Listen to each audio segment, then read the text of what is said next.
जय श्री राम। हाँ जी, तो अपन हिंदी विषय में हिंदी व्याकरण के तहत एक टॉपिक चर्चा की थी अपन ने, और वो था क्या? वाक्यांश के लिए एक शब्द। यानी एक वाक्य होता है, एक वाक्यांश होता है। वाक्य का छोटा भाग क्या कहलाता है? वाक्यांश कहलाता है। वाक्य का छोटा भाग, यानी एक तो पूरा वाक्य हो, एक वाक्य का छोटा भाग हो, यानी दो या दो से अधिक शब्दों से मिलकर एक वाक्यांश बनता है, और दो या दो से अधिक शब्दों से मिलकर ही एक वाक्य बनता है। लेकिन वाक्य पूर्ण अर्थ देता है, वाक्यांश पूर्ण अर्थ नहीं देता है।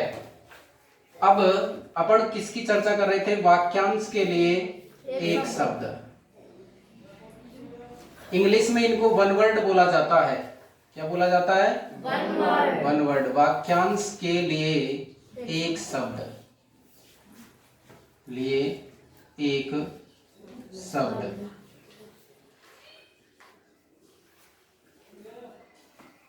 आप जब कुछ सीखते हैं तो आपको परेशानी आती है, दिक्कत आती है। आती है नहीं आती है? आती है। अगर मनुष्य ने जीवन लिया है, जिंदगी ली है, जन्म लिया है, तो मुश्किलों का आना तो स्वाभाविक है। मुश्किलों का आना क्या है? स्वाभाविक है। अगर मुश्किलें नहीं होंगी तो हम कुछ नया नहीं सीखेंगे। नया सीखने के लिए मुश्किलों का आना क्या है? जरूरी है। कि मुश्किलें दिल का इरादा आजमाती हैं। मुश्किलें दिल का इरादा आजमाती हैं, दिल से निगाहों का पर्दा हटाती हैं। क्या कहा? कि मुश्किलें दिल का इरादा आजमाती हैं। मुश्किलें क्या इरादा आजमाती हैं? इरादा आजमाती हैं, और दिल से निगाहों का पर्दा हटाती हैं। कि गिरकर मत हार ओ मुसाफिर, गिरकर मत हार ओ मुसाफिर, ठोकरें ही इंसान को चलना सिखाती हैं। ठोकरें ही इंसान को चलना सिखाती हैं। तो मुश्किलों का आना स्वाभाविक है। जब तक मुश्किल नहीं आएगी, परेशानी नहीं आएगी, तो हम कुछ नया नहीं सीखते। आज पल भर में जो कुछ भी समय लगातार निकलता जा रहा है, हमारी जिंदगी का एक दिन कम होता जा रहा है। और अगर हम उस दिन को वैसे ही व्यतीत कर रहे हैं, बिता रहे हैं टाइम पास करके, तो ये मानिए कि आप जिंदगी नहीं जी रहे, आप अपनी जिंदगी का एक दिन कम कर रहे हैं। बात समझ में आई क्या? तो हर दिन व्यक्ति को कुछ नया सीखना चाहिए। जो व्यक्ति कुछ नया सीखता है वही मानो जिंदगी जीता है, अन्यथा मुर्दे के समान है। तो अपन वाक्यांश के लिए एक शब्द की बात कर रहे थे। अंग्रेजी में इनको क्या कहा जाता है? क्या कहा जाता है? One word. और हमने इसमें 20 वाक्यांश की चर्चा कर ली थी। 21 नंबर का हमारा जो वाक्यांश है, जिसकी कोई उपमा न हो। यही है क्या? जिसकी कोई उपमा न हो, जिसकी कोई उपमा न हो, जिसकी कोई उपमा न हो, क्या कहलाता है? अनुपम। क्या कहलाएगा? अनुपम। मेरे साथ आप ये बात जरूर याद रखेंगे कि मैं जब बोर्ड पे लिखता हूं तो आप शब्द को, अक्षर को देखेंगे कि किस तरह गुरुजी ने बनाया है, उसी तरह आप बनाने की कोशिश करें तो आपका लेख भी अच्छा होगा। सुलेख तो सुधरेगा, श्रुति लेख भी सुधरेगा, शब्द शुद्ध लिखना भी आप सीखेंगे, और सबसे बड़ा फायदा होगा कि आपकी राइटिंग ऑटोमेटिक सुधर जाएगी। सुधारना चाहते हैं या नहीं चाहते? तो जिस तरह मैं शब्द बनाता हूं, जहां पर मैं जगह छोड़ता हूं, उस जगह को छोड़ना आपको, और एक एक शब्द को इस तरह लिखना चाहिए कि वो शब्द ये मानो कि अपने आप में एक जीवन है। प्रत्येक शब्द में क्या है? जीवन है। अगला 22 नंबर का आप पढ़ेंगे कि जो छोड़ा न जा सके, क्या कहलाएगा बताओ? जो छोड़ा न जा सके। ध्यान दो, जैसे पेपर आया तुम्हारा और पेपर में कुछ निर्देश दिए होते हैं और उसमें लिखा होता है कि प्रत्येक प्रश्न करना अनिवार्य है, यानी प्रत्येक प्रश्न करना है आपको, कोई भी प्रश्न यानी उत्तर छोड़ना नहीं है। तो जिसको छोड़ा न जा सके क्या कहलाएगा? अनिवार्य। क्या कहलाएगा? अनिवार्य। अनिवार्य, जिसको छोड़ा न जा सके अनिवार्य। और अगला 23 नंबर आप लिखेंगे कि जो संभव न हो, जो संभव न हो, जो संभव न हो, संभव न हो क्या कहलाएगा बताओ? असंभव। जो संभव नहीं हो उसको क्या कहेंगे? असंभव। असंभव। असंभव, जो संभव नहीं हो वो कहलाता है असंभव। अगला आप लिखेंगे कि जहां पहुंचा न जा सके, यानी ऐसा जगह जहां पर पहुंचना संभव नहीं हो तो उसको कहते हैं जहां पहुंचा न जा सके। जहां पहुंचा न जा सके, बताओ ऐसी जगह को क्या कहेंगे? जहां पहुंचा न जा सके ऐसी जगह क्या कहलाएगी? अगम्य। क्या कहलाएगी? अगम्य। और एक वह स्थान जहां पर पहुंचना कठिन हो। 25 नंबर आप लिख सकते हैं कि जहां पहुंचना कठिन हो।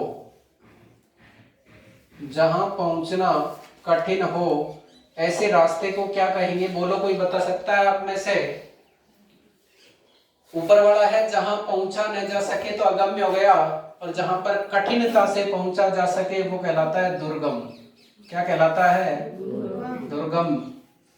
ऐसा स्थान जहां पहुंचना कठिन हो तो वो क्या कहलाएगा? दुर्गम कहलाएगा। और अगला है कि जिसका कोई नाम न हो। जिसका कोई नाम न हो। जिसका कोई नाम न हो। जिसका कोई नाम न हो क्या कहलाएगा? अनाम। जिसका कोई नाम न हो अनाम कहलाता है। और अगला है कि जो अहिंसा में विश्वास रखे। जैसे आपने महात्मा गांधी पढ़े थे, जो किसमें विश्वास रखे? अहिंसा में विश्वास रखे। अहिंसा में विश्वास रखे। जो अहिंसा में विश्वास रखे। ध्यान से सुनो मेरी बात कि आपने पढ़ा था कि महात्मा गांधी ने एक आंदोलन चलाया था जिसका नाम था असहयोग आंदोलन। लेकिन महात्मा गांधी अहिंसावादी थे, इसलिए जब 5 फरवरी 1922 को गोरखपुर जिले में, कौन से जिले में? गोरखपुर जिले में, वर्तमान उत्तर प्रदेश में चोरी चोरा नामक गांव में एक हत्याकांड हुआ था जिसमें 22 पुलिस वाले जिंदे जला दिए गए थे। तो उस हत्याकांड की वजह से महात्मा गांधी ने अपना जो आंदोलन था वो असहयोग आंदोलन क्या कर लिया था? वापस ले लिया था। तो महात्मा गांधी क्या थे? अहिंसावादी। अहिंसा का मतलब क्या होता है? मन से, वाणी से, कर्म से किसी व्यक्ति को किसी तरीके से परेशान नहीं किया जाए, वो क्या कहलाता है? अहिंसावादी। बात समझ में आई क्या? तो इसको क्या कहेंगे अपन? अहिंसावादी। अहिंसावादी। वैसे कहने में अहिंसावादी अपन हो सकते हैं, लेकिन हम सब अहिंसावादी नहीं है, क्योंकि जाने में अनजाने में किसी भी जीव को हमारे द्वारा हानि पहुंचाई जाती रही है। अनजाने में हम न जाने कितनी ही चींटी कीड़े मकोड़े अपने पैरों के नीचे आ जाते हैं और वो मर जाते हैं। आपके घर के आसपास, आपके खेत में मान लीजिए कोई ऐसा जानवर आ गया तो आप उसको भगाने जाते हैं, डंडे की देते हैं, वो भी क्या है? हिंसा है। आप कुत्ता आ जाता है, कुत्ते के पत्थर की फेंक कर दी आपने, उसके लगी तो उसको चोट पहुंची, उसको दुख हुआ या नहीं हुआ, तो हमारे द्वारा किसी व्यक्ति को अगर दुख होता है तो वो क्या कहलाती है? हिंसा कहलाती है। और अगर इस तरह का कोई दुख नहीं हो हमारे द्वारा तो वो क्या कहलाएगा? अहिंसा। क्या कहलाएगा? अहिंसा। बात समझ में आई क्या? अहिंसा क्या होती है कि हमारे मन से, वाणी से और कर्म से किसी व्यक्ति को किसी प्रकार की कोई ठेस नहीं पहुंचे। अगला है जिसका वर्णन न किया जा सके। जिसका वर्णन न किया जा सके। जिसका वर्णन न किया जा सके। जिसका वर्णन न किया जा सके। जिसका वर्णन न किया जा सके क्या कहलाएगा? अवर्णनीय। क्या कहलाएगा?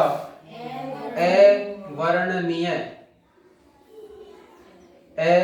अवर्णनीय। वर्णन से बना है, अवर्णनीय। ए तो उपसर्ग लग गया, ई प्रत्यय लग गया वर्णन में, तो उपसर्ग और प्रत्यय दोनों हैं। आप ध्यान रखेंगे इस बात को। देखो आगे ध्यान से दोबारा देख लो। ए तो क्या है यहाँ पर? उपसर्ग। वर्णन हमारा क्या है? मूल शब्द। और ई क्या लगा है पीछे? प्रत्यय। तो वह शब्द जिसमें उपसर्ग और प्रत्यय दोनों का प्रयोग हुआ है, तो एक उदाहरण हो सकता है अवर्णनीय। अगला है जो परिचित न हो। जो परिचित न हो। जो परिचित न हो। जो परिचित न हो क्या कहलाएगा? अपरिचित। क्या कहलाएगा? अपरिचित। अपरिचित। जो परिचित नहीं हो वो कहलाता है क्या? अपरिचित। अगला आप लिखेंगे कि मन में होने वाला ज्ञान। मन में होने वाला ज्ञान। मन में होने वाला ज्ञान। मन में होने वाला ज्ञान। मन में होने वाला ज्ञान क्या कहलाता है? अंतर्ज्ञान। क्या कहलाएगा? अंतर्ज्ञान। अंतर्ज्ञान। मन में होने वाला ज्ञान क्या कहलाएगा? अंतर्ज्ञान। अगला है आशा करने वाला या आशा रखने वाला। आशा रखने वाला क्या कहलाएगा? आशावादी। Very good. आशा रखने वाला। आशा रखने वाला क्या कहलाएगा? आशावादी। मैं आपसे आशा रखता हूं या मैं आशा करता हूं, तो मैं आशा करता हूं कि जो आपको काम दे रखा है आप उस काम को समय पर पूरा करेंगे। वो होता है क्या? आशावादी। और अगला है आलोचना करने वाला। आलोचना करने वाला। आलोचना करने वाला। आलोचना करने वाला। आलोचना यानी होती है बुराई। आलोचना करने वाला क्या कहलाता है भाई? आलोचक। क्या कहलाता है? आलोचक। आलोचक। लेकिन आलोचना केवल बुराई नहीं होती। आलोचना यानी क्या तो गुण है और क्या अवगुण है। उन दोनों में से जो से निष्कर्ष निकाला जाता है वो क्या कहलाती है? आलोचना। अगला है जो अपनी ओर आकृष्ट करे। जो अपनी ओर आकृष्ट करे। जो अपनी ओर आकृष्ट करे। आकृष्ट करे। इसको समझने का तो सीधा सा माध्यम है कि जो सुंदर होगा या जो सुंदर होगी वो अपनी ओर क्या करेगी, आकर्षित करेगी। मान लीजिए कोई लड़की सुंदर है तो वो लड़कों को अपनी ओर क्या करती है, आकर्षित करती है। तो वो क्या होती है, सुंदर, और उसको क्या कहते हैं, आकर्षक। क्या कहते हैं, आकर्षक। समझ में आ गई होगी बात कि आकर्षक किसे कहते हैं, जो किसी को अपनी ओर क्या करे, आकर्षित करे। अगला है कि जो अपनी जीवनी लिखे, जो अपनी जीवनी लिखे। 34 नंबर है कि जो अपनी क्या लिखे, जीवनी। जो अपनी जीवनी लिखे वो क्या कहलाता है, जो अपनी जीवनी लिखे वो कहलाता है आत्म यानी खुद की, आत्म कथाकार।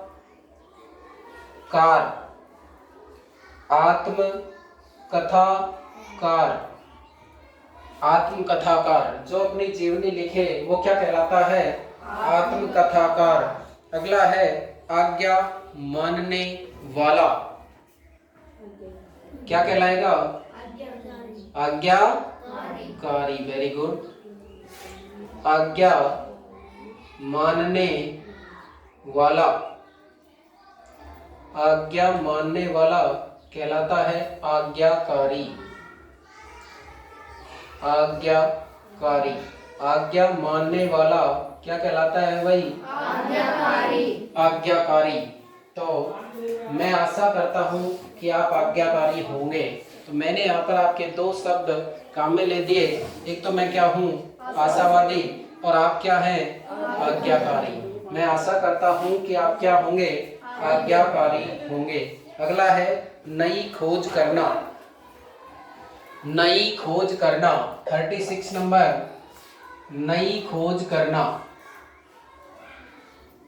नई खोज करना। एक बात सुन लीजिएगा मेरी, आप बताएंगे मेरे को कि खोज और आविष्कार में क्या अंतर है।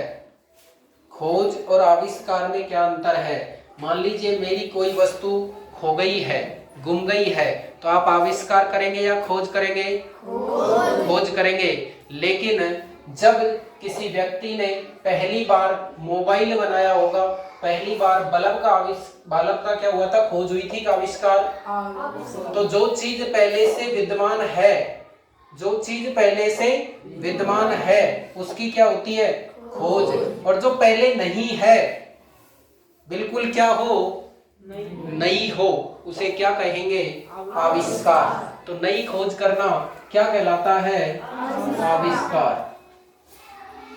आविष्कार, बिल्कुल नई खोज को आविष्कार कहते हैं। और जो खोज पहले हो चुकी है, यानी जो आविष्कार पहले हो चुका है, अगर उसको दोबारा प्रकाश में लाया जाता है तो वो खोज कहलाती है। अगला है जो नए जमाने का हो। जो नए जमाने का हो, जो नए जमाने का हो, नए जमाने का हो। तो जो नए जमाने का हो वो क्या कहलाता है, आधुनिक युग का हो वो क्या कहलाता है, आधुनिक। क्या कहलाता है, आधुनिक।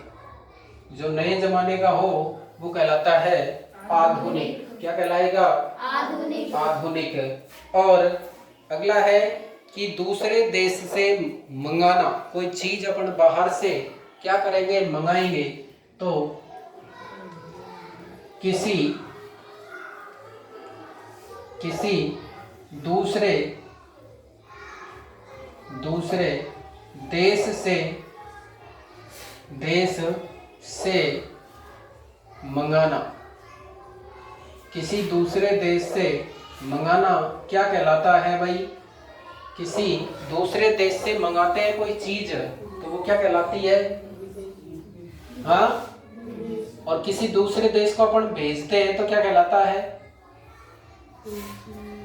नहीं पता। देखो किसी दूसरे चीज देश से अपन कोई चीज मंगाते हैं तो वो क्या कहलाता है? आयात। और किसी दूसरे देश को हम चीज भेजेंगे तो वो क्या कहलाएगा? निर्यात। Very good. अगला है ईश्वर में विश्वास रखने वाला। ईश्वर में विश्वास रखने वाला। ईश्वर में विश्वास रखने वाला बोलो क्या कहलाएगा? विश्वास रखने वाला। ईश्वर में विश्वास रखने वाला क्या कहलाता है? आस्तिक। क्या कहलाता है भाई? आस्तिक। और जो ईश्वर में विश्वास नहीं रखेगा उसको क्या कहेंगे आप बता दो? नास्तिक। क्या कहेंगे? नास्तिक। तो ईश्वर में विश्वास रखने वाला आस्तिक, तो ईश्वर में विश्वास नहीं करने वाला क्या कहलाएगा? नास्तिक। दूसरों का आभार मानने वाला, या दूसरों का, दो शब्द एक साथ लिखा रहा हूं मैं, दो वाक्य। दूसरों का आभार मानने वाला। आभार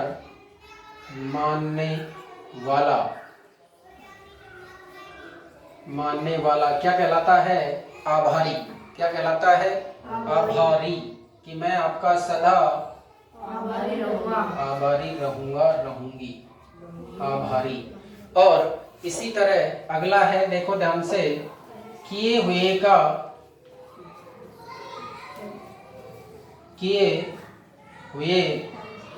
का उपकार मानने वाला। किए हुए का उपकार मानने वाला क्या कहलाता है? कृतज्ञ। क्या कहलाता है? कृतज्ञ। किए गए का उपकार मानने वाला क्या कहलाएगा? कृतज्ञ। तो इसके विपरीत है एक, किए गए का उपकार नहीं मानने वाला। किए गए का उपकार नहीं मानने वाला।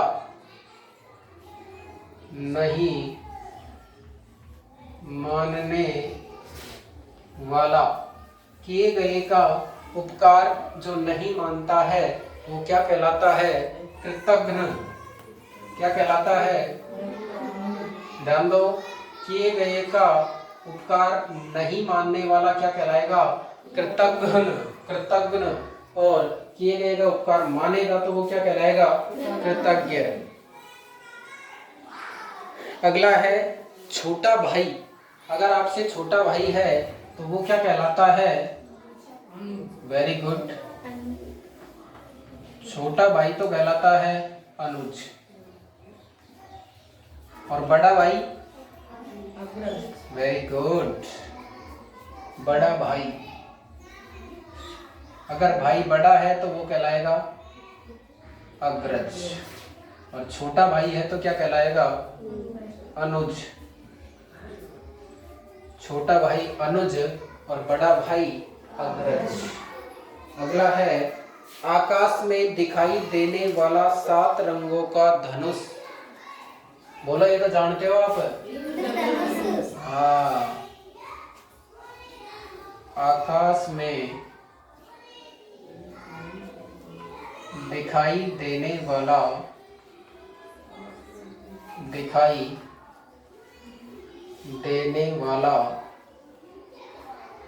धनुष। आकाश में दिखाई देने वाला धनुष। अब धनुष, इसमें मैंने रंगों का प्रयोग नहीं किया, लेकिन आप समझ गए हैं कि आकाश में दिखाई देने वाला 7 रंगों वाला धनुष क्या कहलाता है? इंद्रधनुष। इंद्रधनुष। आकाश में दिखाई देने वाला 7 रंगों वाला धनुष कहलाता है क्या? इंद्रधनुष। उसके बाद में है दूसरों से ईर्ष्या करने वाला। बोलो क्या कहलाएगा? दूसरों से ईर्ष्या करने वाला। दूसरों से ईर्ष्या करने वाला, करने वाला, बोलो जल्दी। ईर्ष्यालु, वेरी गुड। ईर्ष्यालु, दूसरों से ईर्ष्या करने वाला क्या कहलाता है भाई? ईर्ष्यालु। जिसका हृदय विशाल हो, जिसका हृदय विशाल हो, जिसका हृदय विशाल हो, क्या कहेंगे उसको? उदार कहेंगे। क्या कहेंगे भाई? उदार। उदर यानी पेट होता है, वैसे उदार। उसके बाद में है कि जो ऊपर कहा गया हो, जो ऊपर कहा गया हो, क्या कहलाता है? उपरोक्त गलत है, क्या होगा? उपर्युक्त। उपयुक्त नहीं, उपर्युक्त। और अगला है कि जो बाद में अधिकारी बने, जो बाद में क्या बने? अधिकारी। जो बाद में, बाद का मतलब उत्तर, बाद में अधिकारी बने, जो बाद में अधिकारी बने, बोलो क्या कहेंगे? उत्तराधिकारी। क्या कहेंगे? उत्तराधिकारी। जो बाद में अधिकारी बने तो क्या कहेंगे? उत्तराधिकारी। क्या कहेंगे? उत्तराधिकारी। अगला, जहां दवाई मिलती हो, जहां दवाई मिलती हो,